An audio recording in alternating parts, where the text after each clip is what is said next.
Selamat malam, selamat datang di Mata Najwa. Saya Najwa Shihab, tuan rumah Mata Najwa. Hiruk pikuk terbaru dari gedung KPK kali ini sampai membawa nama Pancasila. Radikalisme mencuat sebagai kampanye di permulaan dipungkasi dengan tes wawasan kebangsaan yang menghebohkan. Hasilnya, 75 pegawai dilabeli merah, mereka sebentar lagi dipaksa nyah. Mereka tak dilantik pada upacara hari lahir Pancasila, seakan mereka memang tidak mengamalkan dasar negara. Apa makna Pancasila di tengah arus pasang korupsi? Bisakah agenda anti korupsi melampaui ideologi? Inilah Mata Najwa atas nama Pancasila.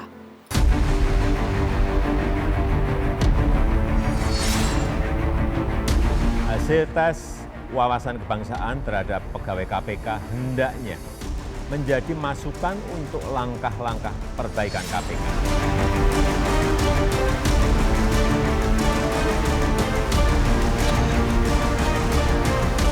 KPK berpedoman teguh terhadap nilai-nilai Pancasila agar tetap istiqomah, independen, dan bebas dari pengaruh kekuasaan apapun dan manapun sebagai ujung tombak pemberantasan korupsi di negara NKRI. Apakah iya kita harus rela dilecehkan demi mendapatkan label bahwa kita berwawasan kebangsaan?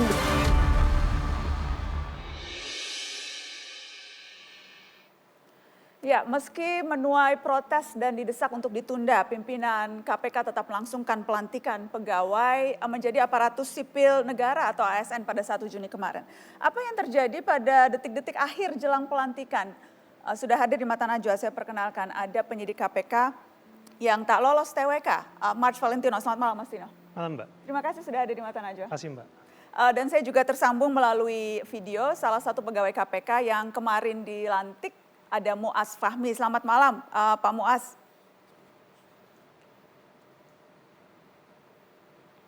Ya, selamat malam Mbak Nana.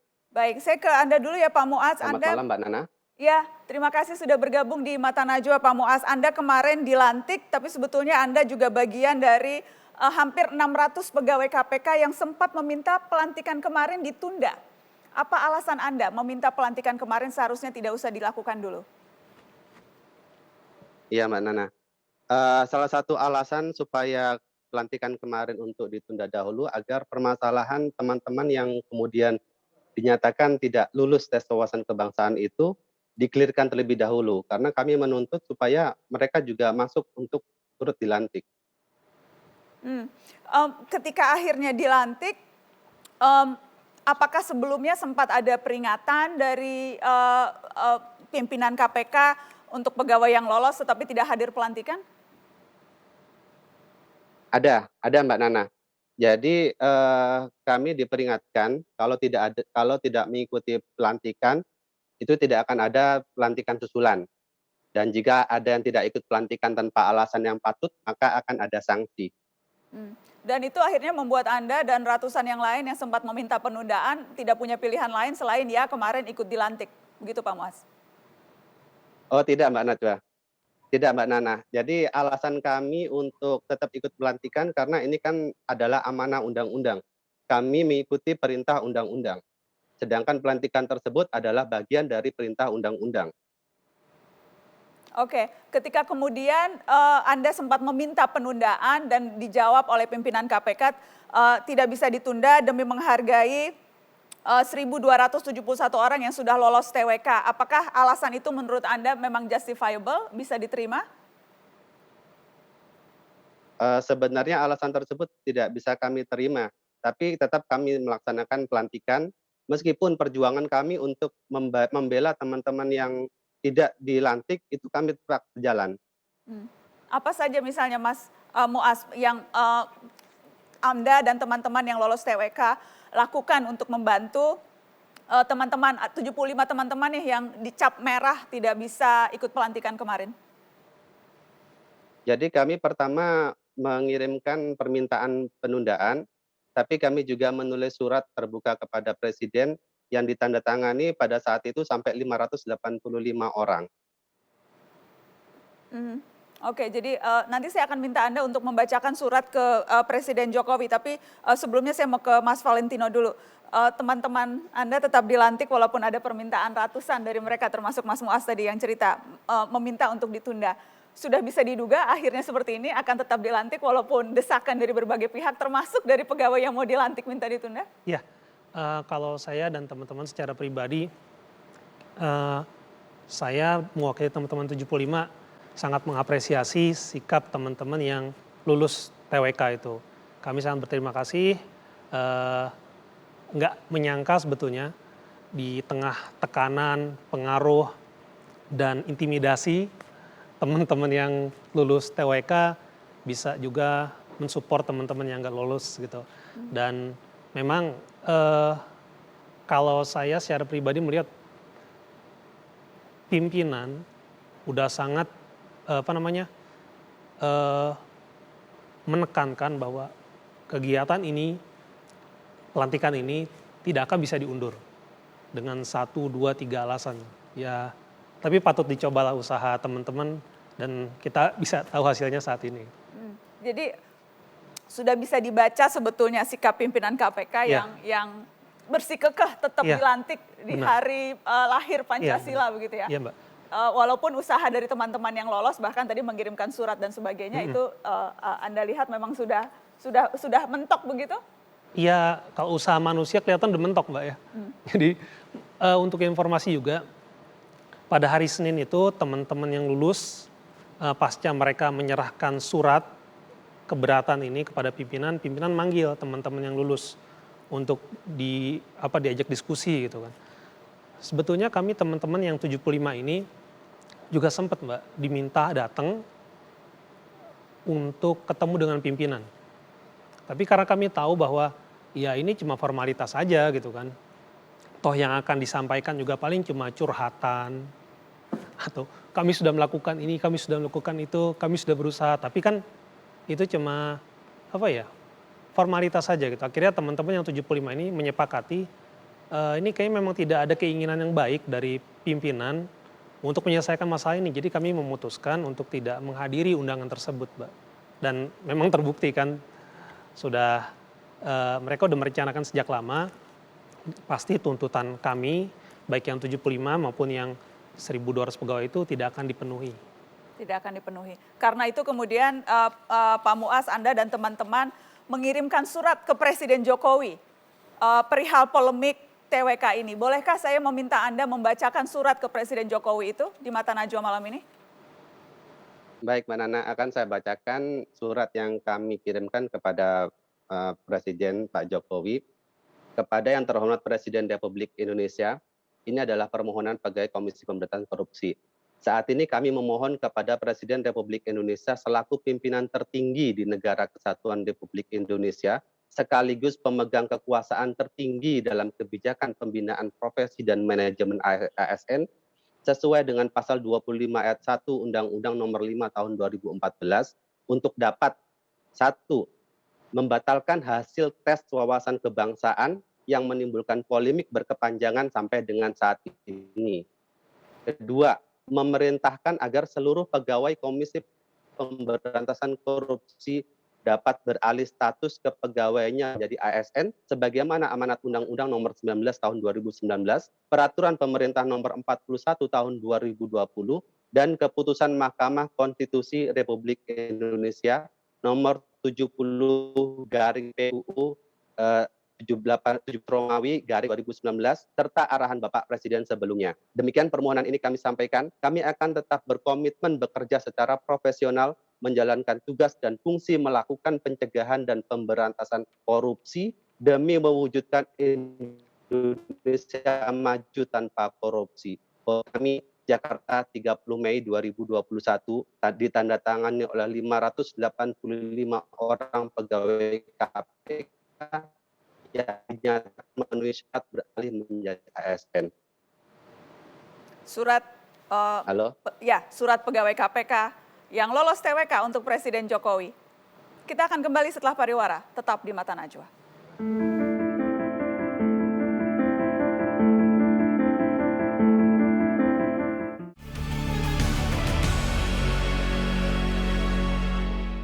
bicara tentang kesetiaan kepada NKRI, pada Pancasila, mestinya pegawai KPK pertanyaan tersebut sudah selesai. Kenapa dianggap selesai? Karena faktanya selama dari 2004 sampai 2021 ini, anggap berapa 17 tahun lebih, telah melakukan penegakan hukum tindak pidana korupsi.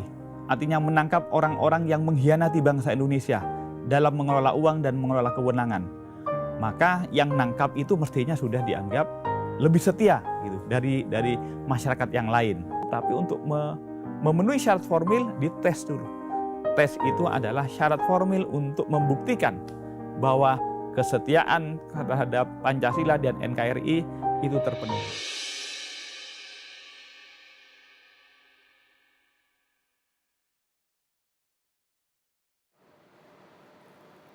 Ya, yang tadi kita baca sama-sama adalah pernyataan pimpinan KPK yang mengatakan memilih pelantikan yang bertepatan pada hari lahir Pancasila itu adalah simbol bahwa pegawai KPK adalah seorang Pancasilais. Saya bersama dengan Mas Tino, Mark Valentino, pegawai KPK yang tidak lolos TWK. Saya ingin tanya, apakah karena Anda tidak dilantik di hari Pancasila, tidak lolos tes wawasan kebangsaan, Anda merasa di stigma tidak Pancasilais?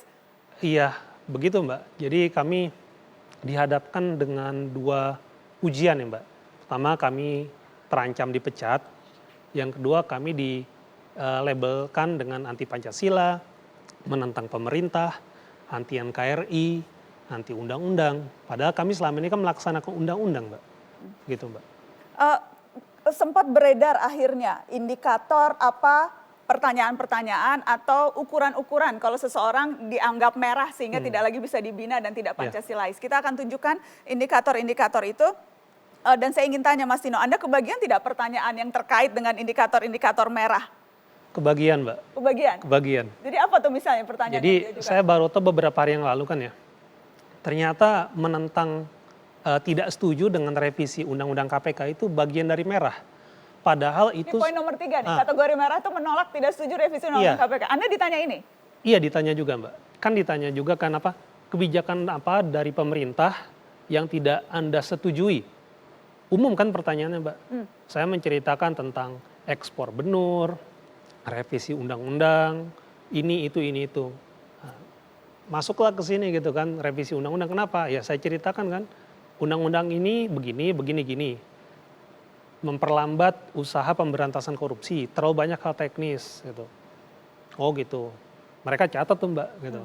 Ternyata tidak setuju revisi ini bagian dari kategori merah gitu. Padahal ini adalah sikap resmi lembaga gitu kan. Dan saya yakin sebagian besar teman-teman itu nggak setuju dengan revisi undang-undang ini Mbak. Tapi mereka bisa lolos kan gitu dari tes wawasan kebangsaan ini gitu. Kemudian ada juga Mbak tidak setuju dengan kalau intervensi saya nggak ditanyakan itu Mbak, tapi saya sempat ditanyakan apakah saya pernah ikut demonstrasi gitu. Pernah waktu zaman mahasiswa gitu kan, demonstrasi apa? Saya sebutkan 1, 2, 3, 4, 5.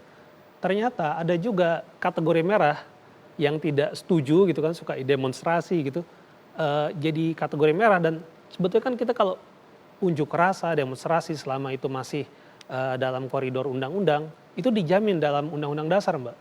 Kalau misalkan kategori itu jadi merah, sebetulnya kategori itu bertentangan dengan undang-undang dasar dan tidak pas itu jadi kategori merah gitu. Anda merasa banyak pertanyaan yang kemudian diarahkan sedemikian rupa sehingga akan bisa muncul cap bahwa Anda dan teman-teman yang tidak lolos itu memang radikal, tidak Pancasilais, menentang ideologi atau dasar negara. Ada pertanyaan-pertanyaan yang memang diarahkan untuk mendapatkan jawaban yang bisa menyiratkan kesan itu, Mas Tino? Kalau saya untuk itu agak lupa juga karena kita bicara 1,5 jam, banyak juga yang dibicarakan Mbak ya. Salah satunya memang ditanya tentang FPI, HTI, Habib Rizik, tentang OPM gitu. Saya memang jawab yang saya ketahui dan itu sifatnya sangat normatif.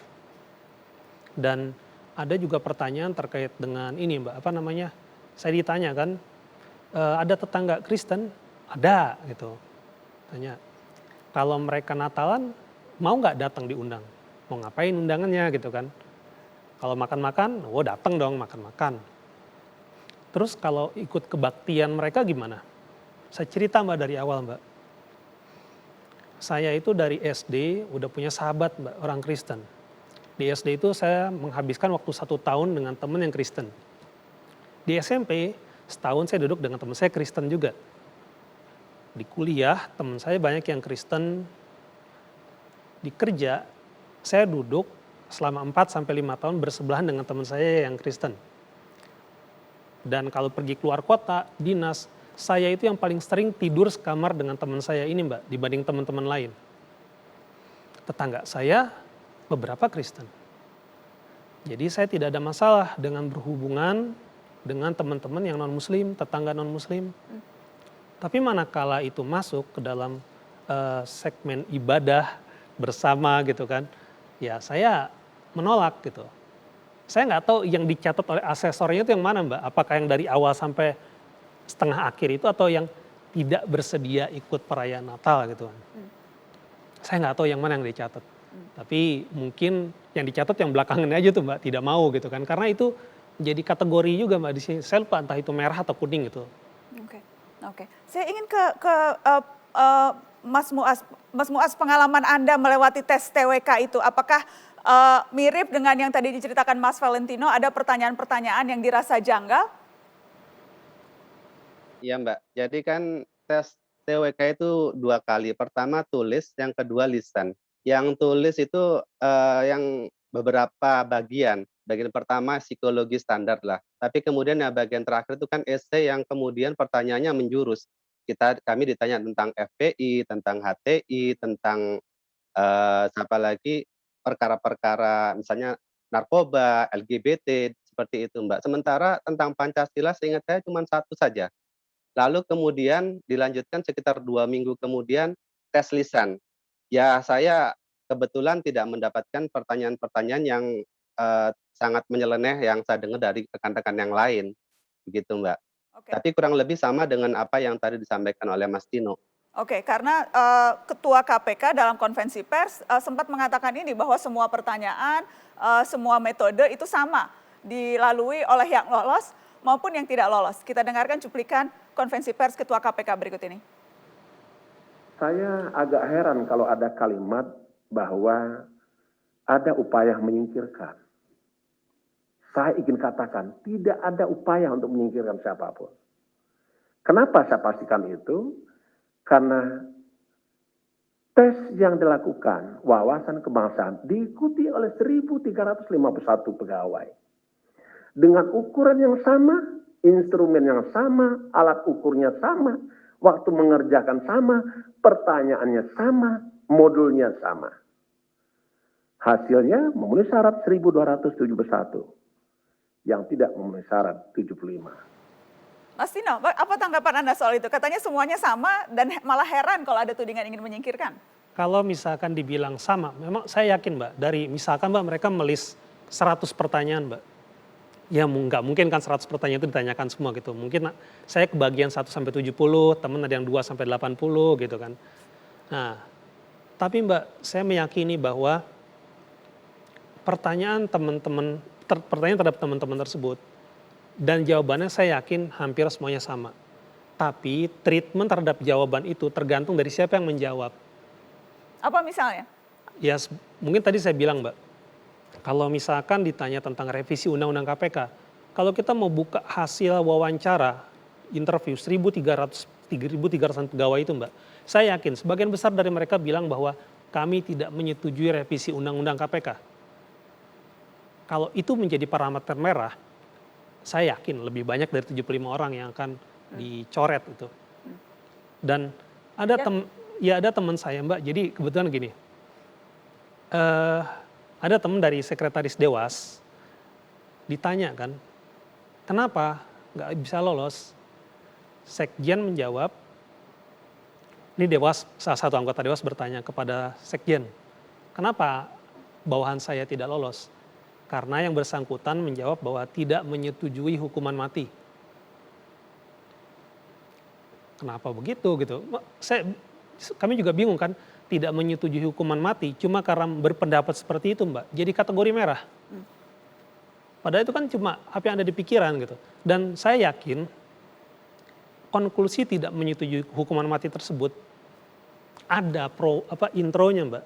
Ngomongin A, B, C, D, E sehingga saya berpendapat bahwa tidak menyetujui hukuman mati.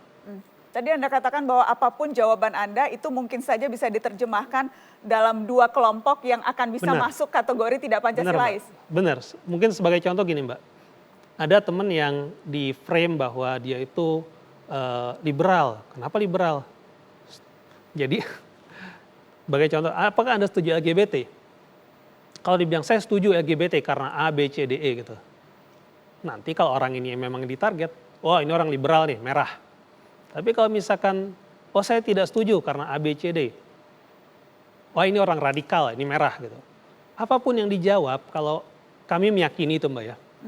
Apapun yang kami jawab, kalau nama itu sudah ditandain sebelumnya, ya salah aja deh pokoknya. Salah saja dan kemudian capnya menjadi tidak Pancasilais.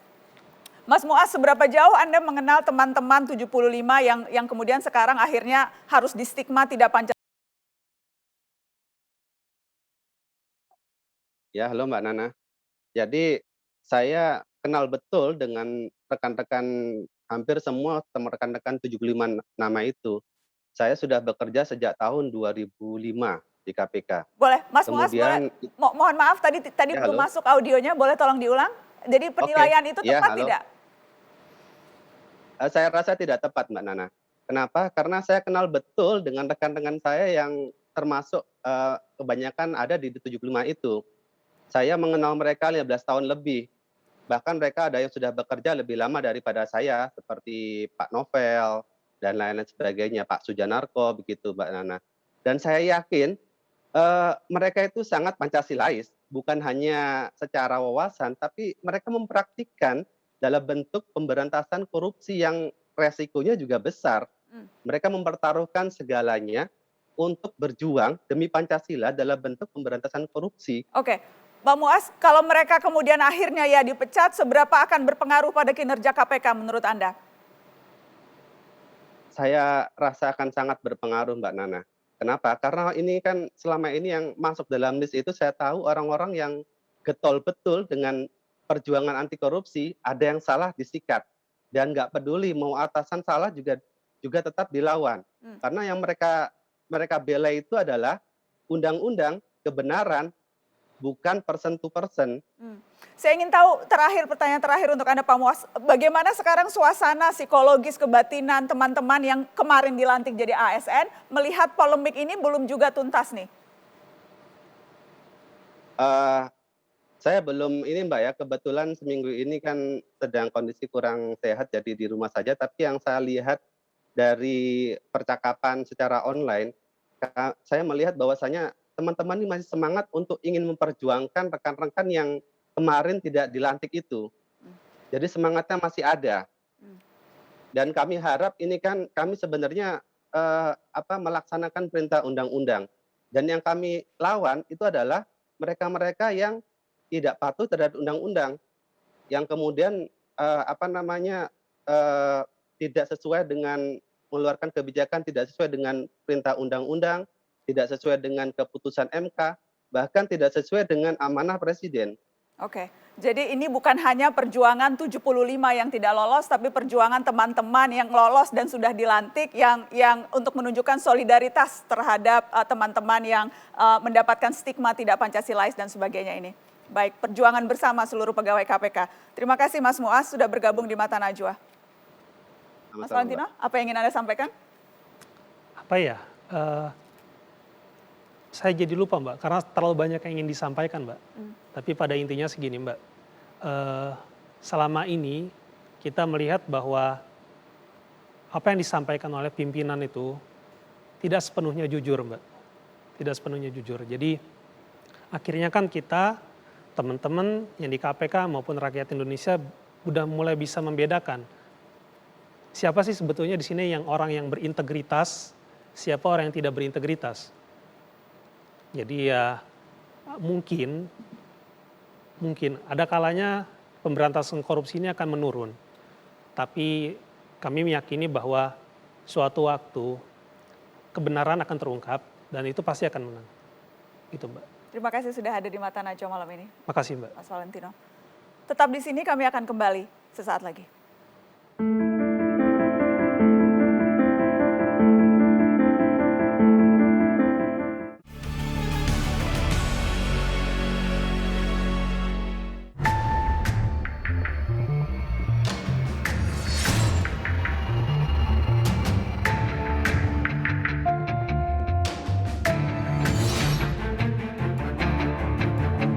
Kita ada banyak maladministrasi yang sudah dilakukan oleh KPK. Hal yang berhubungan dengan tes wawasan kebangsaan yang dilakukan dengan sedemikian rupa, yang saya yakin itu hanyalah merupakan suatu cara untuk menyingkirkan pegawai KPK yang bekerja dengan baik dan berintegritas. Ya, atas nama Pancasila, 1.271 pegawai KPK dilantik menjadi ASN bertepatan dengan hari lahir Pancasila tanggal 1 Juni kemarin. Dan atas nama Pancasila juga, 51 pegawai dicoret dari daftar pegawai. Sudah hadir di Mata Najwa untuk membahas polemik ini. Kuasa hukum pegawai KPK yang tidak lolos TWK, Asfinawati. Selamat malam, Asvin. Selamat malam, Nana. Terima kasih sudah hadir di Mata Najwa. Saya juga mengundang Direktur Pusat Studi Konstitusi Andalas, Ferry Amsari. Selamat malam. Malam, Mbak Nana. Terima kasih sudah hadir. Ada juga politikus PDI Perjuangan, Kapitra Ampera. Selamat malam, Bang Kapitra. Selamat malam, Nana. Dan saya juga mengundang pengamat politik Universitas Pelita Harahap, M. Rusdi Hombing. Selamat malam. Harapan, bukan Harahap. Yes. Terima kasih sudah hadir, Pak M. Selamat malam. Saya ingin ke Asvin dulu. Asvin, Cap, tadi kita mendengarkan cerita dari pegawai KPK yang tidak lolos, Mark Valentino. Cap dan stigma tidak Pancasilais, itu yang kemudian mereka hadapi hari-hari ini. Apakah itu juga salah satu alasan kenapa kemudian Anda dan teman-teman mengadu ke Komnas HAM? Ya, betul sekali. Karena stigma itu adalah akar dari diskriminasi dan stigma itu berbahaya. Dalam sejarahnya stigma itu, dalam sejarah Indonesia setidak-tidaknya, itu bisa membuat orang dibunuh, diasingkan, dipecat, seperti yang kita lihat saat ini. Dan itu banyak sekali ketika Orde Baru. Selain mengadu ke Komnas HAM, apalagi ada yang langkah-langkah yang Anda ambil sebagai kuasa hukum? Ya, kami sudah ke Ombudsman Republik Indonesia juga. Jadi untuk prosesnya, karena prosesnya bermasalah, isinya juga bermasalah, begitu ya. Kalau di Komnas HAM pelanggaran-pelanggaran hak asasi manusia, baik stigma-stigma itu maupun kontennya sendiri itu melanggar kebebasan berpikir, berpendapat. Atas nama Pancasila, jadi apakah Anda juga melihat atas nama ideologi negara dijadikan alat untuk memecat, kalau konteksnya dalam KPK ini itu sesuatu yang sebetulnya seharusnya bisa dilihat, diantisipasi, atau memang ini terjadi karena berbagai upaya pelemahan KPK yang memang sudah bisa kita tarik sejak lama? Ini menurut saya hal yang paling mengerikan. Kenapa? Karena ini adalah gaya-gaya Orde Baru, gitu. Orde Baru kan menstigma Talang Sari, menstigma Tanjung Priuk, begitu ya.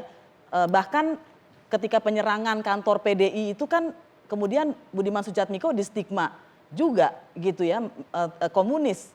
Nah, jadi ini hal yang paling mengerikan dan menurut saya lebih canggih lagi daripada pelemahan-pelemahan sebelum ini, karena dia diikuti dengan pelemahan masuk ke dalam KPK. Kalau sebelumnya kriminalisasi yang terjadi dari luar, ini orang di dalam. Jadi ini sudah berhasil. Ini KPK sudah mati berkali-kali begitu. Sudah mati berkali-kali. Bang Kapitra bagaimana? Atas nama Pancasila, Anda sependapat bahwa sekarang ideologi justru dipakai menjadi alat untuk memukul, termasuk apa yang terjadi di teman-teman pegawai KPK? Anda juga melihat itu? Perlu ada pembuktian konferensif apakah betul Pancasila dipakai sebagai alat memukul. Saya pikir itu stigma yang menyesatkan.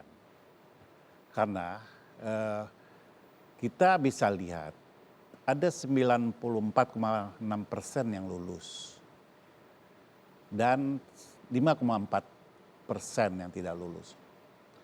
Artinya apa? Apakah yang 5,4% ini bisa mengalahkan 5,4% ini bisa mengalahkan 94,6%. Itu yang pertama. Dan selalu tadi saya mengikuti. Ketika mengatakan mereka ini setia kepada undang-undang, tapi paradok terjadi di situ bahwa mereka justru menantang undang-undang KPK sendiri. Padahal dia bekerja di KPK, lalu undang-undang KPK dilawan atau tidak, mereka tidak mengikuti undang-undang itu. Maksudnya ketika menentang revisi Undang-Undang KPK, menurut Anda itu bentuk menantang? KPK bukan, institusi KPK bukan lembaga yang membuat undang-undang. Karena undang-undang dibuat oleh lembaga lain. Ketika dia sudah diundangkan, harus diberlakukan azas semua orang harus tahu dan patuh pada undang-undang. Itu pertama. Yang kedua, saya melihat 5,4% ini itu harus berada dalam sistem KPK. Mereka adalah subsistem yang harus berada dalam sistem. Tetapi mereka ini adalah orang yang bertentangan dengan sistem itu sendiri.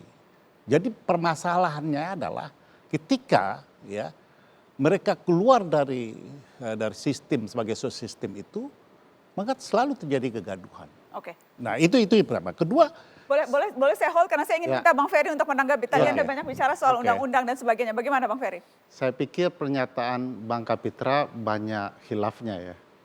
Misalnya kalau dinyatakan teman-teman 75 ini menentang undang-undang. Tidak. Yang mereka nyatakan adalah tidak setuju revisi undang-undang. Bukan undang-undang. Apa kewenangannya nggak setuju? Tunggu sebentar. Faktanya pimpinan KPK pernah menentang undang-undang ini.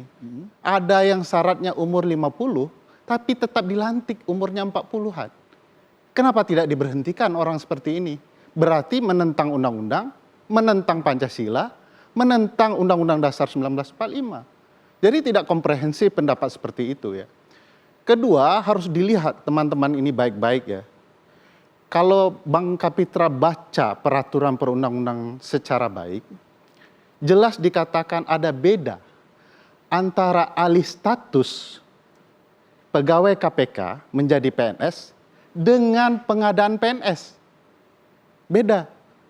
Kalau pengadaan ada tesnya, ada 2, kompetensi dasar, kompetensi bidang. Kalau alih status tidak ada. Buktinya apa? Dulu pernah ada PP nomor 15 tahun 2011 tentang alih status anggota TNI dan kepolisian untuk menjabat menjadi PNS. Tidak ada tes wawasan kebangsaannya. Yang kemudian semakin diubah di dalam PP manajemen PNS, sama sekali tidak perlu hilang jabatan aktif TNI dan kepolisian untuk menjabat PNS. Hanya pegawai KPK dengan PP alih status itu yang diberikan tes wawasan kebangsaan, itu pun tafsir dari pimpinan KPK. Karena menurut pasal 4 PP alih status itu ada 5 tahapan, sama sekali tidak ada TWK. Jadi yang tidak menjalankan undang-undang, yang tidak taat undang-undang dasar, tidak mengamalkan Pancasila siapa? Apalagi kalau dilihat pertanyaannya. Bagaimana Bang Kapitra? Ini saya lihat ini Bung Ferry ini menjauhkan orang dari undang-undang itu sendiri. Kita lihat ya, rekrutmen karyawan KPK sebelum pegawai Bang, bukan karyawan. Saya katakan rekrutmen pegawai KPK sebelum diberlakukan Undang-Undang Nomor 19 itu hanya dengan Perkom KPK. Salah, dengan Undang-Undang KPK, iya, Undang-Undang 30 Undang-Undang itu tahun 2002. memerintahkan kewenangan, mendelegasikan, ada delegasi otoriti kepada pimpinan KPK. Ya. Di Undang-Undang Nomor 19 jelas. Ya. Di PP-nya juga jelas. Ketika Perkom dibikin, Perkom 01 itu dibuat menjadi satu acuan cara peralihan karyawan pada pegawai. Lalu kenapa ini jadi permasalahan? Artinya begini ya, ini ada seleksi orang untuk menjadi lebih baik menjadi karyawan KPK. Yang abang maksud, boleh saya potong, yang abang maksud lebih baik menjadi karyawan PNS itu adalah orang yang ditanyakan soal. Bukan itu maksud saya. Soal. Enggak, bukan begitu maksud saya. Maksud saya bukan itu. Artinya begini, dari karyawan menjadi ASN. Iya. ASN ini punya masa jadi depan yang lebih baik itu yang jelas kepada tanyakan karyawan. Tesnya menanyakan soal baca kunut, tidak baca kunut. Itu mau lepas jilbab kan atau tidak lepas jilbab. Dosen, Anda kan dosen, eksekutor itu punya kewenangan bagaimana dia menguji Ya, dia yang menentukan. Anda berapa banyak Tapi orang kan tidak lulus sama pertanyaan itu Anda? sangat tidak Pancasilais. Loh, kata siapa? Apalagi Dari kalau- pandangan mana dia tidak Pancasila? Pandangan para pendiri bangsa. Kata 70 Kata besar. 70 bagaimana dengan kata yang 94,6% yang lulus? Nggak ada mereka mengatakan Nah, apa-apa. itu kan kata yang Kata kecil. Kapitra Ampera saja. Ya, itu. kata Kapitra Ampera karena dia harus berkata itu. Karena dia sebagai partai suatu kebenaran yang mengubah undang-undang KPK. agar Baik. Adinda bisa melihat lurus. Pak Emrus, Ya, bagaimana baik. Anda melihatnya? Gitu. Ini sesuatu, ini pertama saya ingin tanya, apakah wajar kalau ada yang protes, wajar kalau kemudian solidaritas pegawai yang sebetulnya sudah yang lolos tetap berjuang agar teman-temannya juga bisa lolos karena merasa memang ada kejanggalan nih dari seluruh proses TWK ini? Tergantung perspektif mana Saya melihatnya. tanya perspektif Anda, Bang. Gitu ya. Ah. Jadi artinya bisa saja satu kelompok itu mengatakan itu tidak wajar karena ada kepentingan di situ. Atau mengatakan itu wajar karena ada kepentingan. Tidak ada pesan komunikasi di ruang hampa. Menurut Anda Dia wajar by tidak? agenda semua. Menurut Jadi Anda? kita melihat saja posisi mereka itu akan menentukan pesan komunikasi. Dalam dialog ini saja pun sudah kita lihat bahwa bagaimana Bung Ferry berpendapat itu karena posisi dia. Gitu ya. Demikian juga di sana. Ada yang setuju, ada yang tidak sah-sah saja. Tetapi saya melihat bahwa berbasis kepada undang-undang enggak yang dilakukan itu. Itu yang harus menjadi ukuran kita. Karena kalau tidak ke sana kita berdebat, itu akan liar, akan melebar. Dan kalau berbasis undang-undang menurut Anda? Artinya berani nggak mengatakan bahwa proses itu melanggar undang-undang? Kalau ada tidak sesuai undang-undang, ajukan melalui proses undang-undang. Karena ini persoalan hukum, bukan persoalan politik gitu ya. Karena bicara undang-undang, ajukan melalui proses hukum. Yang jadi masalah adalah, yang menjadi masalah adalah, tunggu sebentar. Ketika Anda ngomong saya diam tadi. Yang menjadi masalah adalah ketika mereka katakanlah tidak setuju dengan itu diwacanakan, padahal mereka adalah aparat hukum di KPK.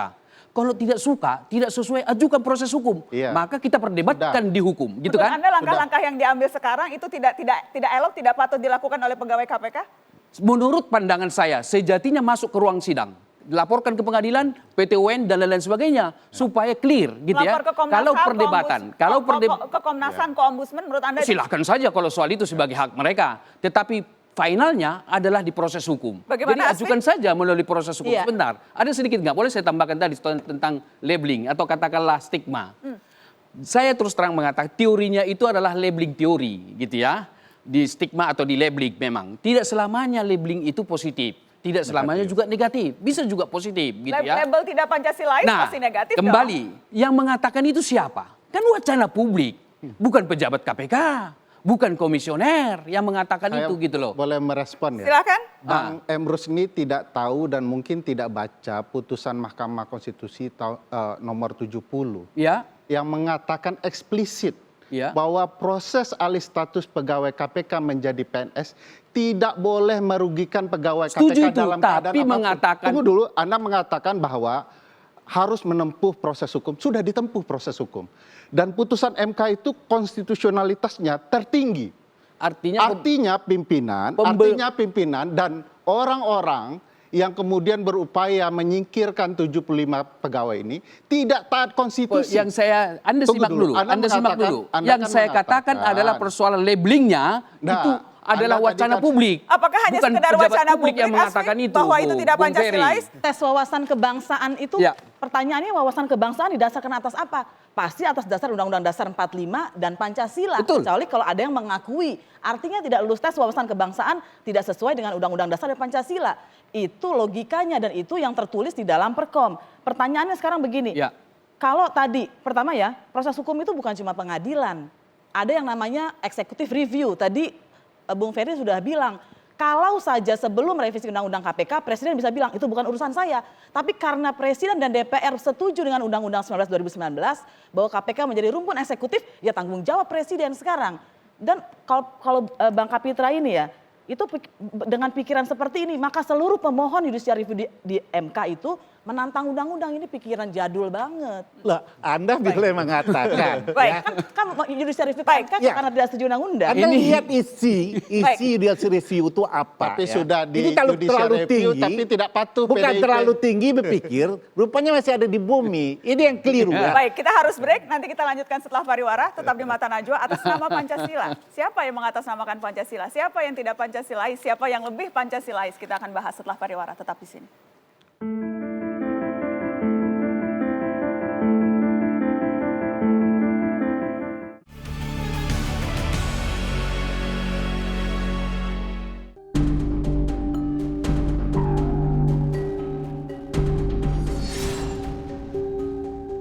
begitu mudahnya kita melabelkan seseorang Taliban, begitu mudahnya melabelkan seseorang radikal, begitu mudahnya melabelkan seseorang teroris, dan itu bisa memakan korban kemana saja, sama seperti Orde Baru menggunakan label komunis untuk membungkam lawan-lawan politik penguasa. Kalau Presiden berani jujur itu hebat. Apa? Yaitu membatalkan sesuai dengan dasar-dasar hukum yang nanti akan dijelaskan teman yang lain, membatalkan hasil TWK dan memulihkan kembali 75 pegawai KPK yang dinyatakan tidak lulus karena itu bagian dari proses-proses kejahatan. Ya, polemik tes wawasan kebangsaan KPK juga memantik reaksi sejumlah tokoh agama. Saya sudah terhubung melalui sambungan video dengan Sekretaris Eksekutif Bidang Keadilan dan Perdamaian PGI, Hendrik Lokra, dan Ketua PP Muhammadiyah yang juga mantan pimpinan KPK, Bushro Mukoda. Selamat malam Pak Hendrik, selamat malam Pak Bushro. Ya, selamat malam Mbak Nana. Baik, saya ke Pak Hendrik dulu. Pak Hendrik, PGI mengeluarkan statement yang cukup keras terkait TWK, menyebutkan bahwa mekanisme TWK ini telah memberi label intoleran radikalisme atas 75 pegawai KPK yang tidak lolos. Apa dasar pengambilan sikap PGI yang keras ini? Ya, jadi yang pertama, sikap PGI itu adalah sikap moral, Mbak Nana. Jadi kami berdiri di atas prinsip moral, kami menerima kunjungan dari teman-teman KPK, pegawai KPK yang tidak lolos seleksi, dan mereka bercerita. Selain daripada itu, kami juga melihat ada opini publik yang berkembang, ya, opini publik yang berkembang yang mengatakan bahwa ada pelabelan terhadap kelompok-kelompok atau kepada 75 orang yang tidak lolos seleksi TWK KPK. Jadi kami atas dasar itu kami menyampaikan sikap, dan PGI dalam banyak kesempatan sering melakukan hal itu, menyampaikan sikap, menerima kunjungan dari ibu-ibu di Sumatera, di Jawa, yang menyatakan bahwa hak-hak tanah mereka dirampas oleh perusahaan, korporasi, dan seterusnya. Kami menyampaikan sikap kami terhadap hal itu, kunjungan-kunjungan itu. Jadi nggak ada bedanya kunjungan 7 orang kawan kami dari teman-teman dari KPK ke PGI, karena PGI ini adalah rumah bersama bagi semua komunitas, teman-teman dari LBH, Mbak Aswin, dan teman-teman yang lain, Interfaith Group itu selalu hadir di PGI untuk membicarakan persoalan-persoalan kebangsaan kita. Pak Hendrik, yang jelaskan sikap PGI yang dianggap atau diterjemahkan sebagai membela pegawai KPK itu membuat PGI juga diserang. Bahkan sampai sejauh disebut PGI organisasi pendukung radikal, organisasi pembela Taliban dan sebagainya. Bagaimana soal serangan-serangan yang terutama marak di media sosial nih, bahkan menyerang PGI? Ya, kami sangat menghargai pendapat siapapun dan semua orang berhak berpendapat seperti itu. Tapi tentunya kami punya mekanisme untuk juga menyampaikan pendapat kami sebagai PGI. Jadi tidak semua pendapat itu harus kami bicarakan. Ada pendapat yang sifatnya sangat urgent, important, yang harus kita sampaikan pada waktu itu, kita sampaikan. Dan kami sebagai PGI kan mendorong, ada opini publik seperti ini.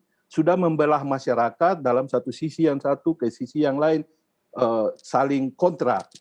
Kami mengusulkan di dalam sikap itu melalui pernyataan Pak Ketua Umum tadi, supaya Presiden mengambil sikap untuk menyelesaikan kegaduhan ini.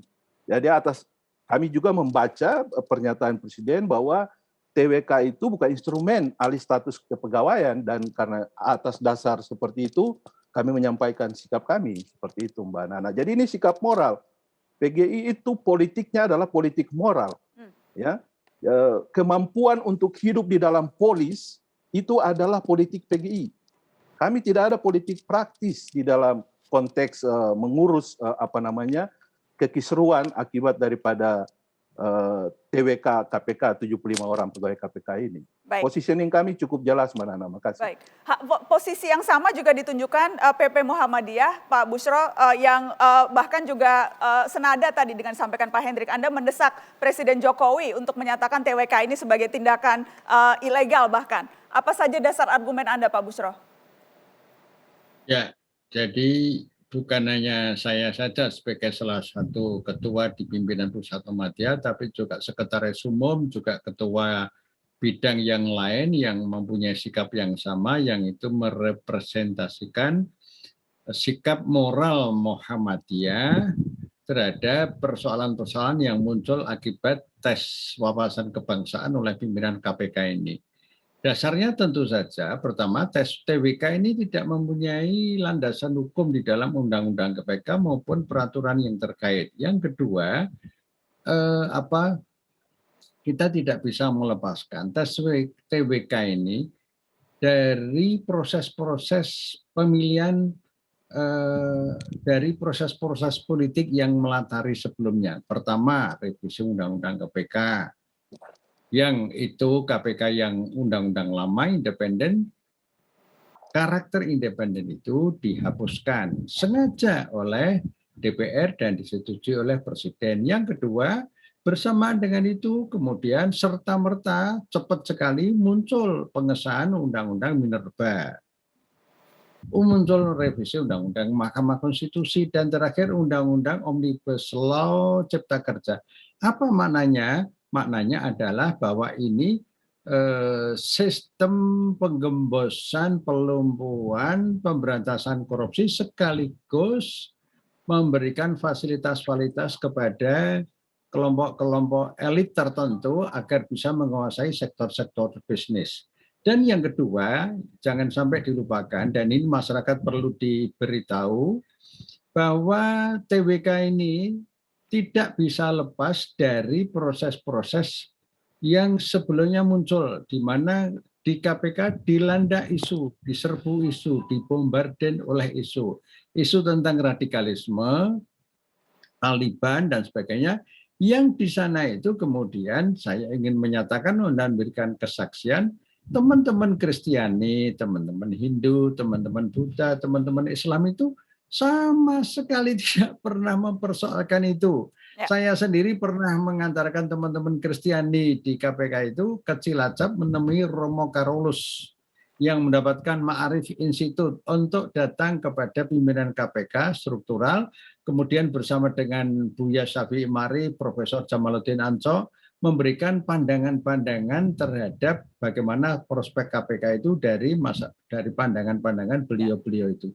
Jadi kerukunan beragama di sana itu tidak ada masalah sama sekali. Pertanyaannya, jangan-jangan isu radikalisme ini digunakan untuk kepentingan-kepentingan tertentu. Nah, itulah sekarang sudah terjawab lewat TWK ini. Di mana sebagian atau 75 orang sekarang menjadi 51 itu salah satu pilar-pilar utama yang selama ini bukan hanya sektor penindakan, tetapi juga sektor pencegahan melalui litbang dan sebagainya, dan itu aspek hulu. Jadi KPK itu integratif antara pencegahan yang maksimal dengan penindakan yang maksimal. Ini membahayakan koruptor-koruptor, mesin-mesin koruptor yang ingin berlaga pada pemilu 2024, makanya satu-satunya lembaga itu yang harus dibersihkan adalah KPK itu sendiri. Dan kesimpulannya, secara kelembagaan sudah dilemahkan, ya, tidak hanya dilemahkan tapi dilumpuhkan lewat undang-undang revisi itu. Kemudian yang kedua, masih ada sisa-sisa SDM-nya. Itu pun juga dilumpuhkan dengan atas nama Pancasila.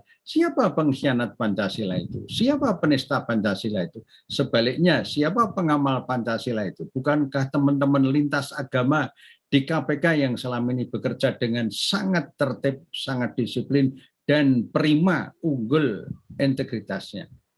Baik. Pak Busyro, terima kasih sudah hadir di Mata Najwa malam hari ini. Pak Hendrik, terima kasih sudah bergabung di Mata Najwa. Kami akan kembali setelah pariwara. Tetap di sini atas nama Pancasila.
Atas nama Pancasila, itu topik Mata Najwa malam hari ini. Saya ingin ke Pak Kapitra yang tadi kita dengarkan sikap PGI seperti apa, sikap PP Muhammadiyah seperti apa, yang kemudian menyesalkan stigma-stigma yang lahir dan tercipta seolah-olah memang pegawai yang tidak lolos TWK ini adalah mereka yang berpandangan radikal, bahkan kemudian sampai sejauh dicap Taliban dan sebagainya.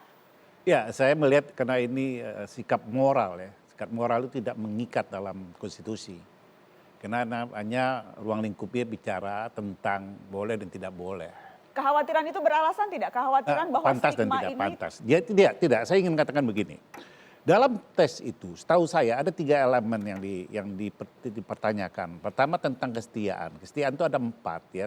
Kesetiaan kepada Pancasila, undang-undang, negara, dan pemerintah. Kedua tentang perilaku. Ya. Ketiga tentang motivasi.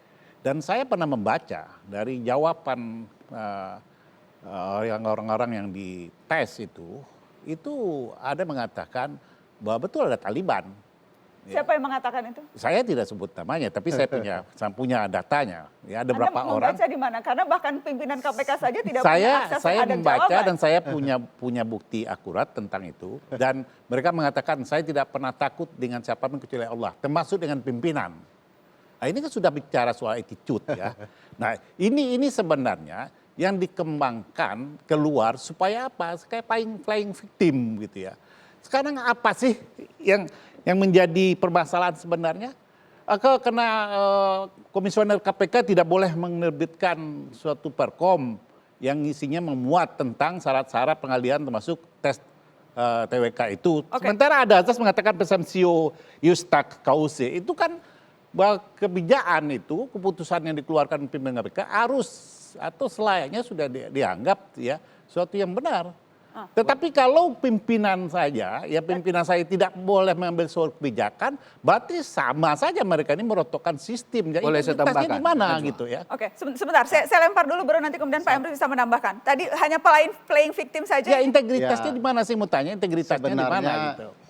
Sampai sekarang kan tidak ada yang bisa membuktikan isi TWK dan hasilnya, kecuali orang yang ikut dalam TWK itu dan orang yang melakukan tes. Jadi Bang Kapitra di atas itu. Tadi tunggu disebut sebentar. di sini. Ya tadi kan dibuka di soal sini. Taliban. Kita itu dalam berpikiran hukum kan harus adil dari pikiran hingga perbuatan.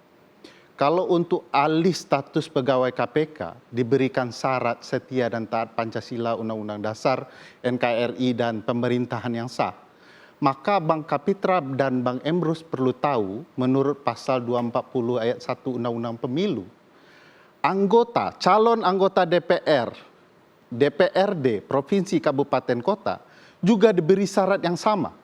Ada 2 yang menarik. 1, setia dan taat pada Pancasila, Undang-Undang Dasar 1945, NKRI, dan Bhinneka Tunggal Ika. Tapi tidak pernah sama sekali tunggu dulu. Ya. Calon ini ada anggota DPR nggak lulus nggak ribut seperti ini. Tunggu dulu. Ya. Karena abang kan tidak lulus ya DPR.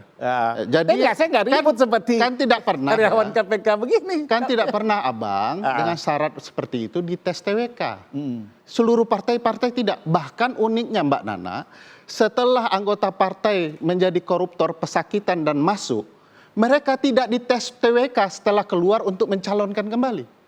Jadi kenapa kepada para pejuang ya, pemberantasan korupsi di TWK-kan, kepada koruptor yang ingin menjadi calon anggota DPR tidak ada TWK. Bahkan tunggu dulu. Saya lempar ke Pak Emrus. Bagaimana Pak Emrus? Anda mau menanggapi tadi Bang Ferry? Betul, untuk menanggapi saya sebelum itu saya tanggapin dulu dari PGI, boleh kan?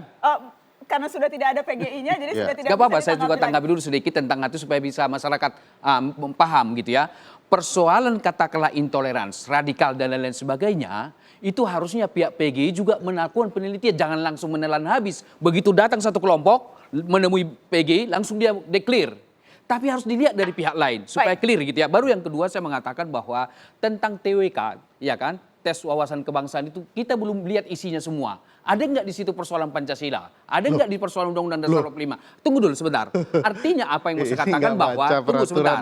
Bahwa artinya bahwa itu baru kita bahas kalau memang itu kita buka semua pertanyaan. Cilakanya ada membawa pertanyaan-pertanyaan satu-satu pertanyaan dengan menggunakan sebentar pertama, Bang dengan Emrus hanya tidak menggunakan baca Perkom indikator KPK menggunakan itu.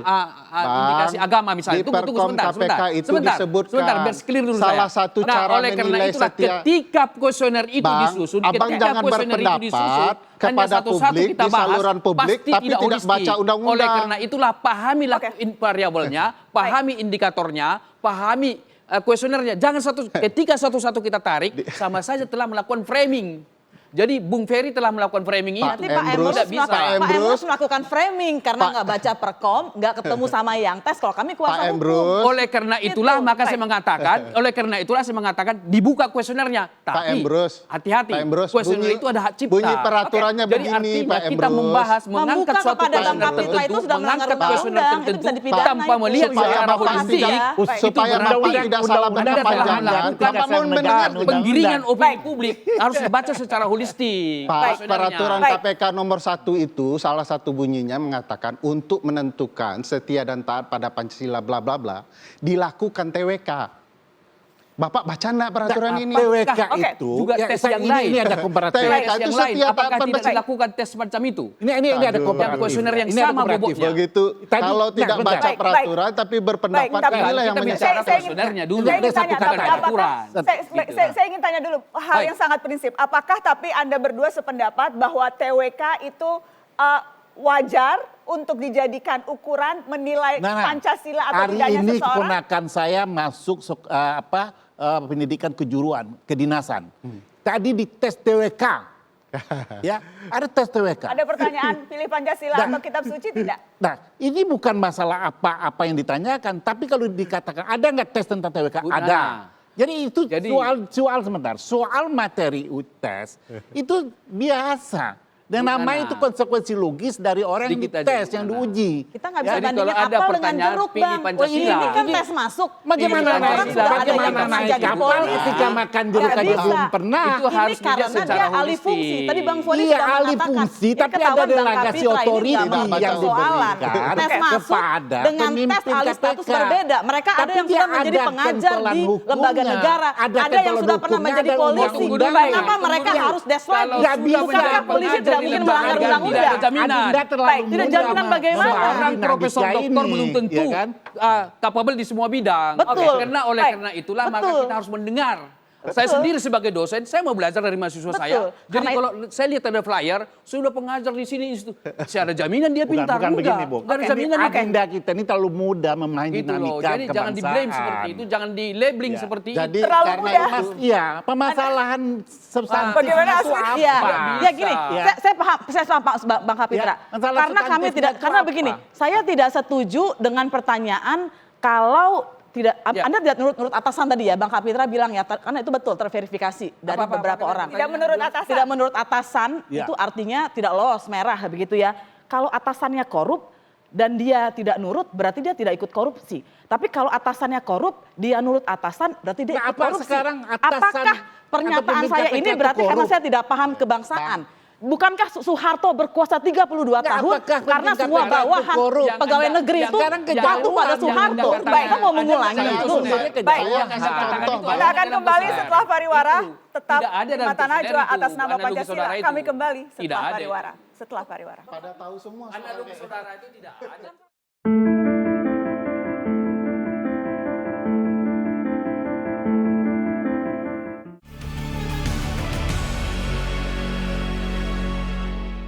Pilih Pancasila atau kitab suci gitu. Nah kalau Bapak itulah pilihnya apa, yang kenapa? Kalau Bapak pilihnya apa kira-kira? Kita tidak perlu memilih, kita pilih dua-duanya. Dan kalau kita menjawab memilih dua-duanya ya harus dihormati. Kalau saya akan ngomong itu dimensinya berbeda, gitu loh. Al-Quran ada dimensi sendiri, Pancasila ada dimensi sendiri. Kurang lebih begitu. Kalau pilih salah satu? Apa? Nah itu kan itulah kita nggak jelas. Anda yang membatasi pilihannya salah satu. Tapi dalam konteks pertanyaan itu apakah dibatasi seperti itu? Setahu saya tidak gitu loh. Kitab suci atau Pancasila? Apa jawaban Pak Johan? Itu pertanyaan yang tidak pas ditanyakan karena tidak apple to apple gitu. Jadi Anda tidak bisa menanyakan pertanyaan memilih kitab suci apa Pancasila, bukan pertanyaan itu. Jadi ya nggak bisa dijawab karena tidak apple to apple gitu. Karena kan satu dasar negara, satu keyakinan ya. Ya, pilih Al-Quran atau Pancasila? Pilih kitab suci atau Pancasila? Itu salah satu pertanyaan yang muncul dalam TWK. Saya ingin bertanya ke perwakilan koalisi guru besar dari sejumlah universitas yang juga menyoroti soal TWK. Dan bagaimana pelabelan terhadap 75 pegawai KPK ini sampai kemudian koalisi guru besar anti korupsi ini mengirimkan surat terbuka untuk Presiden Jokowi. Saya sudah terhubung lewat sambungan video Guru Besar UIN Syarif Hidayatullah Jakarta, Azumardi Azra. Selamat malam. Assalamualaikum Pak Azumardi. Selamat malam Mbak Nana, Assalamualaikum. Pak Azumardi, itu tadi salah satu contoh pertanyaan yang muncul di TWK yang kemudian mendapat sorotan banyak pihak. Spesifik soal itu, apa tanggapan Anda Pak Azumardi? Ya, yang pertama-tama saya kira TWK itu kalau tidak ilegal itu unlawful. Ilegal itu artinya ya menyalahi undang-undang lah. Kalau unlawful itu artinya ya tidak sah, menyimpang dari undang-undang begitu, ketentuan gitu kira-kira ya. Kenapa menyimpang? Karena ya isinya itu banyak pertanyaan itu sebetulnya mengandung hal-hal yang bersifat harassment ya. Bersifat pelecehan terhadap agama seperti tadi itu, mempertentangkan Al-Quran dengan Pancasila misalnya, itu kan bukan itu. Keduanya berada dalam posisi yang berbeda. Jadi saya kira nggak bisa diperhadapkan. Itu bukan pilihan either atau pilihan ini atau itu gitu. Itu nggak bisa. Karena posisinya beda. Al-Quran beda dengan Pancasila. Kedua-duanya bisa kita terima. Jadi kalau saya kira orang yang menanyakan seperti itu malah merusak kehidupan berpancasila di Indonesia ya. Bahwa itu kemudian jelas, hasil TWK itu dijadikan dasar untuk menilai seseorang Pancasilais atau tidak, dan konsekuensinya adalah karena tidak lolos TWK sehingga tidak menjadi pegawai KPK. Ini apa artinya itu Pak Azumardi? Jadi TWK ini hanya sebagai alat saja begitu? Saya kira kalau dilihat dari pertanyaan-pertanyaannya itu kan pertanyaan-pertanyaannya itu kan tendensius ya, tendensius sekali ya, tidak sesuai lah. Kalau kita lihat TWK yang diajukan untuk CPNS ya, mau diterima pengadaan CPNS, beda dengan soal-soal yang diajukan pada TWK untuk di status pegawai KPK ini. Kalau saya lihat juga itu model di TWK untuk CPNS ya, Pancasila dan Al-Quran mana yang Anda pilih, itu nggak ada, dan juga nggak ada pertanyaan baik jadi istri kedua atau tidak misalnya, nggak ada, itu tidak ada ya. Jadi orang yang membuat pertanyaan itu dan membiarkan pertanyaan Ya, sayang sekali sambungan Pancasila kita terputus-putus. Pancasila kemanusiaan yang adil dan beradab. Apa yang dilakukan oleh pimpinan KPK? Ya, kita akan mencoba untuk menghubungi sambungan dengan Pak Azumardi Azra karena tadi sempat terputus. Bang Kapitra, kalau Anda ditanya tadi beberapa anggota DPR sempat ditanya dan jawabannya seperti itu. Kalau Anda ditanya jawabannya apa? Kita mempolitisasi satu elemen dari tes alih status itu. Kan ada elemen-elemen lain sebagai komponen penilaian ya. Jadi kalau kita fokus ke situ dan itu menjadi sesuatu yang dramatis, tentu dia akan bias dan kita meninggalkan elemen-elemen lain yang juga menjadi komponen untuk menentukan lulus dan tidak lulusnya. Nah, itu pertama. Yang kedua, kita kan tidak tahu apa maksud asesor menanyakan itu. Apakah dia ingin menggali psikologi seseorang ketika dia berhadapan dengan hal yang tidak menyenangkan dia. Bagaimana bisakah dia memilah antara tugas profesi dan tugas pribadi? Kita kan tidak tahu. Jadi Bang Kapitra kalau ditanya? Saya? Oh beda lagi ya, karena saya bukan orang ditanya. Kalau saya melihat, kalau umpamanya saya ini pegawai karyawan KPK nih, ya, saya ditanya. Pilih kitab suci atau Pancasila? Saya tidak mempertentangkan. Kalau saya memilih Al-Quran, ya, otomatis saya sudah menjalankan Pancasila. Karena itu produk dari ulama dan itu dari temuan dan kitab suci saya. Tapi kalau saya disuruh memilih, ya, dan saya akan memilih satu pilihan yang juga akan menjadikan membawa yang lain sebagai suatu pilihan. Baik. Jadi tergantung bagi kita bagaimana kita yang dites itu meresponnya. Dan jawaban itu menurut pengakuan pegawai KPK yang mendapatkan pertanyaan itu, ketika ia menjawab dua-duanya, ia dipaksa untuk memilih salah satu. Dan ketika ia menjawab Al-Quran, itulah intelektualitas. Ya kemudian sekarang hasilnya apakah karena pertanyaan itu atau karena pertanyaan yang lain, yang jelas ia masuk dalam daftar 75 disitulah yang intelektualitas tidak lulus TWK. dia untuk keluar dari Komlut. Ya, psikologi orang diuji di situ. Baik. Ketika dia berada dalam lingkungan yang tidak mengenakan, dia bisa keluar tidak sebagai pemenang di situ. Ternyata kan tidak. Yang pemenang yang milih Al-Quran atau Pancasila? Bukan masalah apa yang dipilihnya, bagaimana dia meyakinkan Bang Fitra esensinya. sedang ngeles ya. Tidak tegas pertanyaannya kan ada ataunya, harus salah satu. Jadi begini Bang Emrus juga. Kalau saya disuruh memilih, apakah memilih Bang Emrus dan kaleng-kaleng, saya akan pilih Bang Emrus. Kenapa? Karena derajatnya harus dimuliakan. Jadi kalau pertanyaannya dilihat derajat. Jadi maksudnya Pancasila kaleng-kaleng begitu? Oh bukan. Bukan. Nah, ini kan salah lagi menafsirkan. Ya, Pertanyaannya kan berbeda. Saya bertanya. Kalau dipilih Al-Quran dan Pancasila, saya akan pilih Al-Quran. Karena derajatnya berbeda. Boleh, saya tanggapi. Jadi bagi saya yang Muslim, jadi aneh kalau saya melihat kalau ada pertanyaan itu untuk menilai kecintaan kepada Pancasila.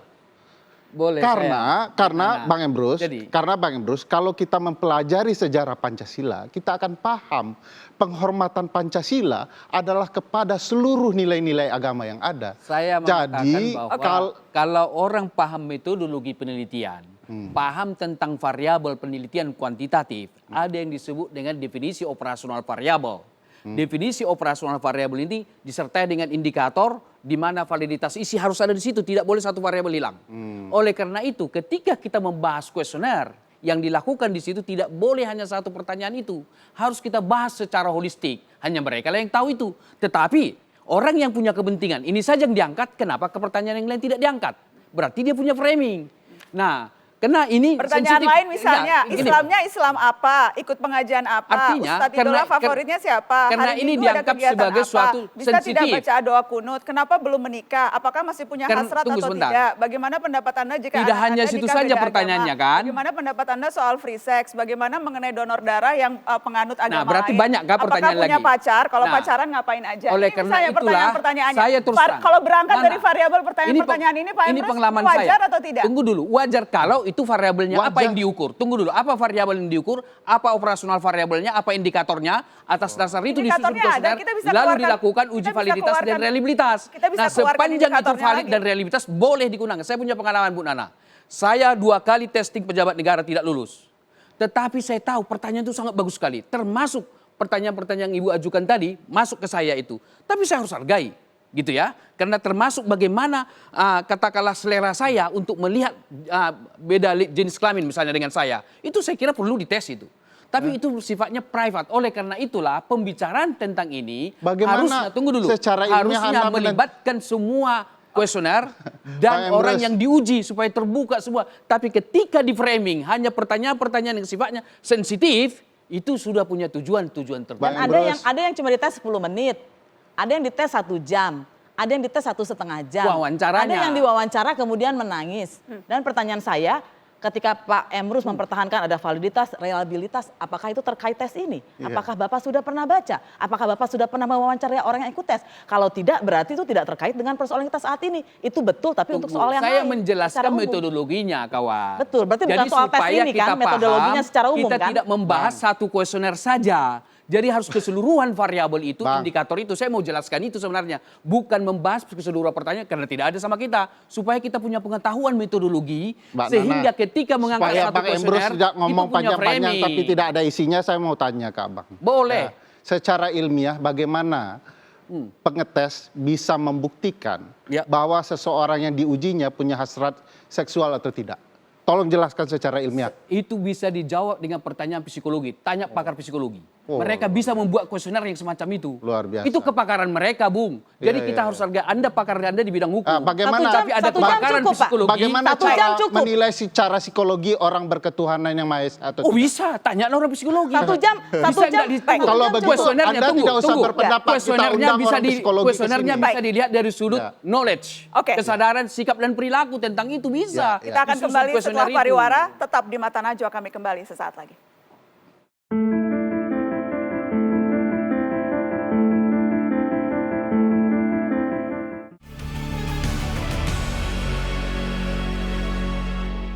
Atas nama Pancasila saya ingin langsung ke Guru Besar UIN Syarif Hidayatullah Jakarta Pak Azumardi Azra. Yang jelas kemarin hari lahir Pancasila itu secara simbolik digunakan oleh pimpinan KPK untuk melantik pegawai KPK yang lolos TWK, yang kemudian memberi kesan bahwa yang tidak lolos tidak Pancasilais. Itu kemudian persepsi yang muncul di publik. Bagaimana Anda menilai permainan simbol-simbol dan tafsir yang dikaitkan dengan Pancasila semacam ini, Pak Azumardi?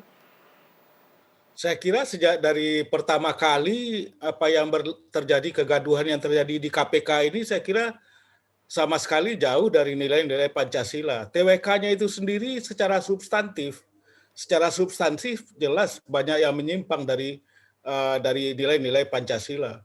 Kemudian apalagi menjadikan TWK yang bertentangan atau isinya mengandung hal-hal yang tidak sesuai dengan Pancasila, itu tidak sesuai atau menyimpang, bertentangan dengan sila kedua Pancasila, yaitu kemanusiaan yang adil dan beradab.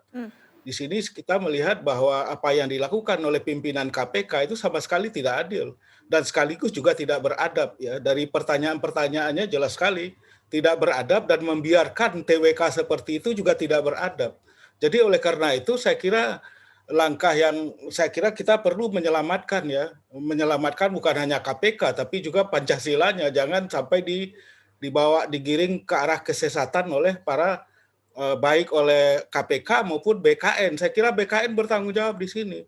Ketika dalam satu dialog, dalam satu kesempatan dengan wakil kepala BKN, saya bilang itu bahwa soal-soal yang Anda ajukan di TWK di KPK itu beda dengan yang CPNS, beda. Nah, besoknya dia take down itu yang ada di internet itu, dia take down karena orang bisa melihat bahwa TWK yang diadakan di KPK itu memang maksudnya untuk menyingkirkan orang-orang tertentu. Pak Azumardi, makanya kemudian itu yang aneh-aneh itu. Yang jelas kan Anda dan teman-teman koalisi Guru Besar Anti Korupsi bahkan sudah 2 kali berkirim surat ke Presiden Jokowi, ya, sampai 2 kali. Apakah sejauh ini sudah ada respon atau ada tanggapan dari surat-surat yang Anda kirimkan ini?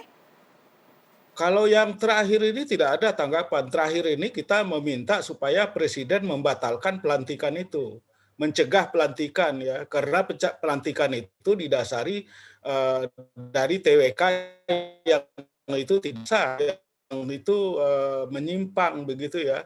Jadi oleh karena itu sebagai kepala pemerintahan, kepala eksekutif tertinggi, maka Presiden Jokowi harusnya melakukan tindakan tegas terhadap anak buahnya yang melanggar arahannya, karena Presiden mengarahkan jangan TWK kemudian dijadikan dasar satu-satunya untuk menggusur, untuk menonaktifkan atau kemudian untuk memecat pegawai-pegawai KPK tertentu, kan itu. Tapi kan kemudian nggak dipatuhi, tidak didengar gitu oleh KPK, ya kan, oleh kepala KPK, ketua KPK, dan tetap melakukan pelantikan pada hari Pancasila.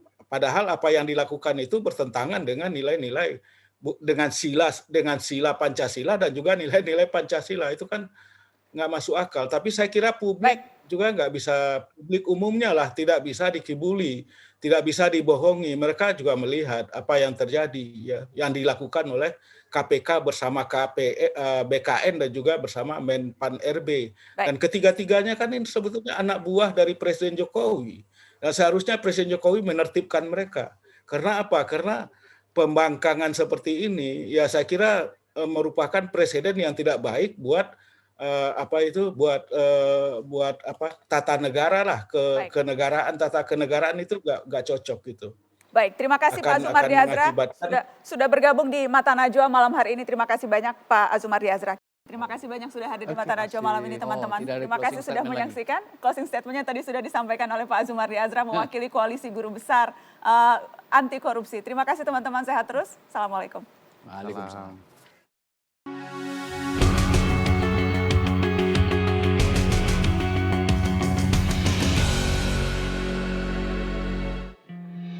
Pancasila adalah konsensus para bapak ibu bangsa, titik perjumpaan saling silang pikiran yang beraneka.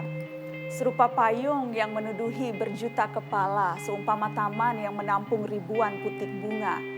Tiap asas sama-sama penting dan berharga, salah satu tiada, maka tak lengkap sebagai 5. Mengagungkan sembari menihilkan salah satu saja, rentan membuat Pancasila menjadi alat kuasa. Lenturnya tafsir Pancasila bisa dipakai merangkul, bukan dipakai untuk menjepret, apalagi memukul. Bukankah Pancasila memuat hikmat kebijaksanaan dari banyak penjuru, sinkretik pemikiran yang diramu menjadi panduan yang padu.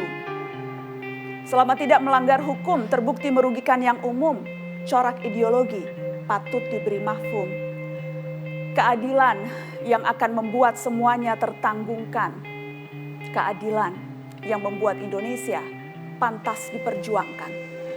Dengarlah nyanyi sunyiku, bait risauku, rindu terpendamku, menyala dalam hayatku, duka padamu, duka padaku, saling lebu menghalau awan mendung.